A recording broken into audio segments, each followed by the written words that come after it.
ಇಲ್ಲಿ ಒತ್ತಿದ ಒಲೆಯು ಎಂದಿಗೂ ಆರಿಲ್ಲ.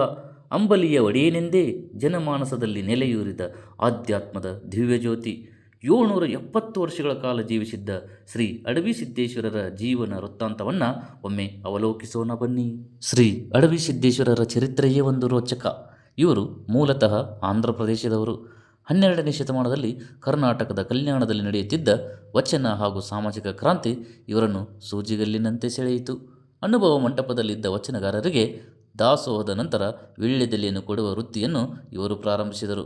ಇವರ ಮೂಲ ಹೆಸರು ರೇಚಯ್ಯ. ಬಸವಣ್ಣನವರ ಲಿಂಗೈಕ್ಯದ ನಂತರ ವಚನಗಳ ಸಂರಕ್ಷಣೆಗಾಗಿ ಚನ್ನಬಸವಣ್ಣನವರ ನೇತೃತ್ವದಲ್ಲಿ ಕಲ್ಯಾಣದಿಂದ ಉಳುವಿಗೆ ಹೊರಟರು. ಹೀಗೆ ಕಲ್ಯಾಣದಿಂದ ಉಳುವಿಗೆ ಹೋಗುವ ಮಾರ್ಗ ಮಧ್ಯದಲ್ಲಿ ಚನ್ನಬಸವಣ್ಣನವರು ರೇಚಯ್ಯನವರಿಗೆ, ನೀವು ಇಲ್ಲಿಯೇ ಕುಂದರಗಿಯಲ್ಲಿ ಉಳಿದು ಈ ಭಾಗದ ಜನರಿಗೆ ನಿಮ್ಮ ಸೇವೆ ನೀಡಬೇಕೆಂದು ಮಾರ್ಗದರ್ಶಿಸಿದರು. ಮೊದಲು ನಿರಾಕರಿಸಿ ನಂತರ ಚನ್ನಬಸವಣ್ಣನವರ ಮಾತಿಗೆ ತಲೆದೂಗಿ ಈಗ ಬೆಳಗಾವಿ ಜಿಲ್ಲೆ ಗೋಕಾಕ್ ತಾಲೂಕಿನ ಕುಂದರಗಿ ಪ್ರದೇಶದ ಕಾಡಿನಲ್ಲಿ ತಪಸ್ಸು ಮಾಡಿ ಅಡವಿ ಸಿದ್ದೇಶ್ವರರೆಂದೇ ಹೆಸರಾಗಿದ್ದಾರೆ.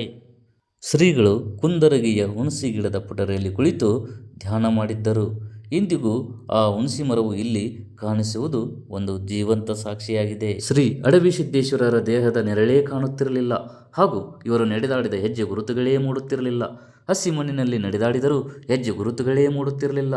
ಅಷ್ಟೇ ಯಾಕೆ, ಇವರ ಭಾವಚಿತ್ರವನ್ನು ಕ್ಯಾಮರಾ ಕಣ್ಣಿನಲ್ಲಿ ಸೆರೆಹಿಡಿಯಲು ಸಾಧ್ಯವಾಗುತ್ತಿರಲಿಲ್ಲ. ಚಿತ್ರ ಕ್ಲಿಕ್ಕಿಸಿದರೂ ಇವರ ಚಿತ್ರವೇ ಮೂಡುತ್ತಿರಲಿಲ್ಲ. ಅಂದರೆ ಇವರು ಮಾನವಾತೀತ, ವೈಜ್ಞಾನಿಕ ಲೋಕಕ್ಕೆ ಮೀರಿದ ಮಹಾನ್ ಆಧ್ಯಾತ್ಮಿಕ ಸಂತ. ಇವರ ಬದುಕೇ ಒಂದು ಮಹಾನ್ ಗ್ರಂಥ. ಇವರ ಸಾಧನೆ ಅನಂತ ಅನಂತ. ಅಡವಿ ಸಿದ್ದೇಶ್ವರರು ಬೆಳಗಾವಿ ಮಾತ್ರವಲ್ಲದೆ ಚಿಕ್ಕಮಗಳೂರಿನಲ್ಲಿ ಕೆಲವು ಕಾಲ ಅಟವಿಯಲ್ಲಿ ತಪಸ್ಸನ್ನು ಮಾಡಿದ್ದರು. ಹಾಗಾಗಿಯೇ ಅಲ್ಲಿ ಇವರು ಅಟವಿ ಸಿದ್ದೇಶ್ವರರೆಂದೇ ಚಿರಪರಿಚಿತರಾಗಿದ್ದಾರೆ. ಹಾಗೆಯೇ ಇಂದು ಕರ್ನಾಟಕದ ಮನೆ ಮಾತಾಗಿರುವ ತುಮಕೂರಿನ ಸಿದ್ಧಗಂಗಾ ಶ್ರೀಮಠದಲ್ಲಿ ಇರುವ ಜ್ಞಾನ ಹಾಗೂ ಅನ್ನದಾಸೋಹದ ವಲಯ ಕಿಡಿಯನ್ನು ಹಚ್ಚಿದವರು ಇವರೇ.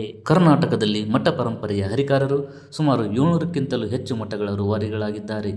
ಇವರ ಸಮಾಧಿಯು ಮಾರ್ಕಂಡೇಯ ಹಾಗೂ ಬಳ್ಳಾರಿ ನದಿ ದಂಡೆಯಲ್ಲಿರುವ ಅಂಕಲಗಿಯಲ್ಲಿದೆ.